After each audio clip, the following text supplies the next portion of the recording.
ความจำไม่จางยังคงชัดในหัวใจ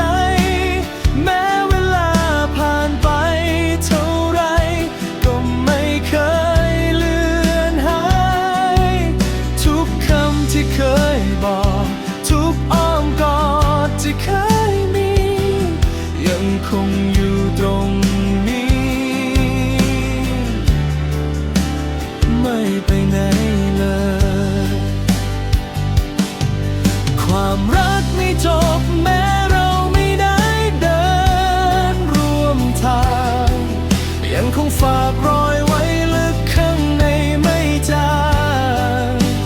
ถึงเธอจะหายไป